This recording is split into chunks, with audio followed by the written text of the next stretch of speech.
These sort of questions can be, quite deep in our emotions when we've lost somebody, lost a child, and particularly if we were praying and believing that God was going to heal them, that casts sort of doubt. Ooh, does God love us? Why didn't he answer?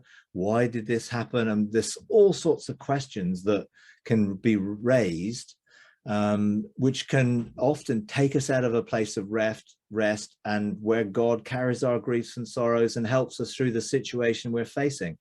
Did God intend that situation to happen? No, I don't believe any death or sickness is God's desire, but we do live in a fallen world, and we live in a world where things are not as God intends them to be, and therefore we have to deal with those dynamics. And sometimes it's very, very difficult to understand what's going on. And I can't give you an answer to any specific thing to say, why wasn't that child healed or that person healed? I don't know. But what I do know is God is a good God. God is a God of love, and God wants to love you and wants the best for you. And even in the situation that you go through, God is working to bring good out of it and to bring comfort to you and to carry your griefs and sorrows through the relationship and through the situation that you're facing. So what happens to a child that dies? They go into the realms of heaven as sort of part of, let's say, a junior cloud of witnesses in which they are being equipped and trained to mature in their destiny on that side of the veil. And if it's a young child, they don't immediately become old, they mature, and angels train them and teach them and bring them into and they have a relationship with God that reveals him in that simple way, that brings them into a deeper relationship and outworks their destiny in that way. What about children to miscarriage or abortions even? Now, I've met 3 of my grandchildren who were lost in miscarriage. I had one daughter who lost 2 grandchildren. One was a twin, and the twin survived. And the first one was her first child, and that died. And I was taken by the Father into a place in the realms of heaven where all these children were, and it was such a joyous place, such a beautiful, amazing place, rainbow colors, awesome, amazing atmosphere, lots of angels. And I met initially 2 of them, and I knew them and they knew me, and we communed. I can't say we talked in a way, but we communed, we fellowshipped. I knew what they were thinking, they knew what I was thinking. It was such an emotional experience. This was back in 2010, so it was quite a long time ago, and I was sort of overwhelmed by this experience, brought to tears, but it was amazing. These were probably about 5-6 years old at this stage, and I knew their names, and I knew their characters and personalities. It was beautiful, so beautiful. And my daughter, who had these miscarriages, never dealt with them. So she just moved on. One, she had a miscarriage and got pregnant the next month, and therefore never dealt with the miscarriage. The second time, she had lost a twin and still had the baby.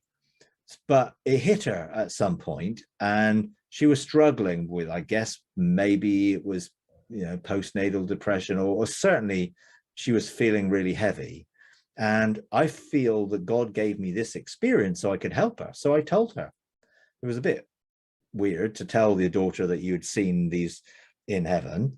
And I just felt to share the experience with her, share what I'd experienced, their personality, the fact that they were there with God, growing, maturing. And I felt that she needed to name them. And I encouraged her and her husband to name the lost children and have closure from it, because they weren't lost. They just hadn't died and no longer existed. They were in a different realm, maturing in that realm. And she did. She actually named the lost children, and had a whole different attitude towards it. And I think God brought a measure of healing into that whole thing, because she dealt with it. She suppressed it, buried it, got on with life, and eventually it all came out, and she was struggling to cope. But that experience enabled her to go through that. And I believe anyone who's lost a child or lost a baby to miscarriage or anything like that, you can engage them in the realms of heaven if the Father gives you permission. I would not just go and try and do that. Allow him to lead and direct, so that we're not trying to do this and engineer something. You know, I've met people within the cloud of witnesses, you know, in different times when the Father directed, or they came and met me.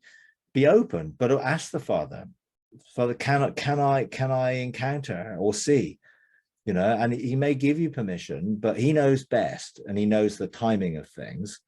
So don't try and force or manipulate that, but be open to it. And I know people who have seen their children and seen their parents and seen relatives and friends, and that's brought them a sense of comfort and realization that, hey, they're not lost. They are in a different phase of their journey, and their destiny will be fulfilled in that heavenly way. So, you know, I would encourage you to draw on the strength, and let him carry the griefs and the sorrows, you know, and encourage parents to cast all their burdens on the Lord and let him carry their grief and sorrow. But that does not mean get into denial.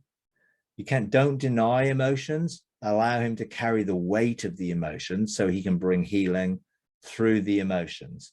But there are opportunities to realize, and certainly you can comfort those who are mourning for that, in bringing them a realization that their child is in a better place and in a better relationship, and is growing and maturing into the fulfillment of their destiny in that place. Thank you for watching our YouTube channel. We really appreciate you taking the time. If you enjoy these videos, would you please take a moment to like, comment, and subscribe? It really does help. Thank you very much.